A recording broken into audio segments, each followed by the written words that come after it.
Hey guys, it's the morning of the 13th, and I've decided to take a canoe out in the water first thing in the morning, before breakfast even. And the river was really beautiful, lots of fog on the river. You can sort of see it here. And also, we are still camped on this overgrown barge, which is behind me. And you can kind of see our tents in the background.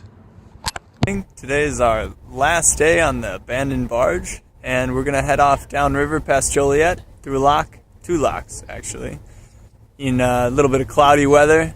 It's gonna warm up though and get sunny later, we hope. And we're just eating breakfast and breakfast of oatmeal, breakfast of champions, getting ready to get on the water. Here's a barge passing under one of the drawbridges in Joliet.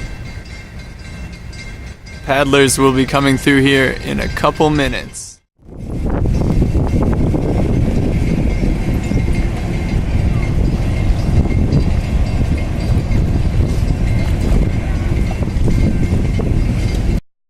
Yeah, we've been seeing a lot of sunken barges. I wonder what the story is behind all this.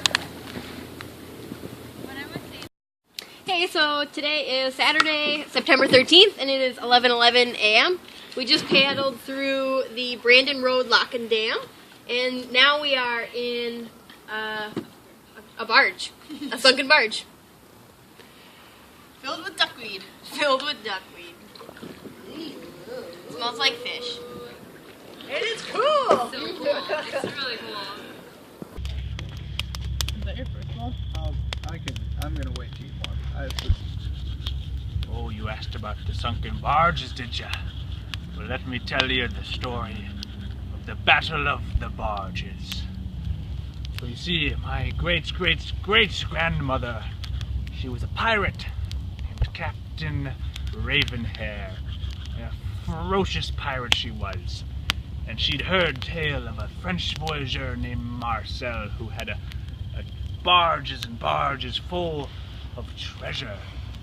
But Marcel, you see, he was very nervous about his treasure, and he decided to bury it in the Isle à la Cache on the Des Plaines River, just south of Lamont.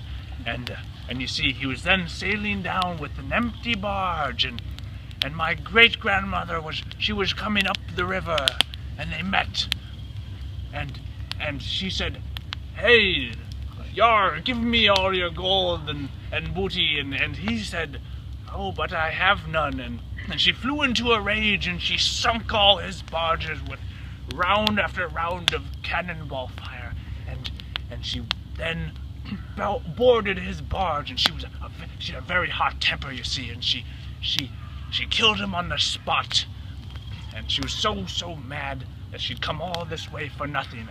But she stopped in the town of Joliet, and she picked up 10 barges full of limestone and sailed it back down to the Caribbean where she lived, and she built herself a castle. And all ended well for Miss Ravenhair.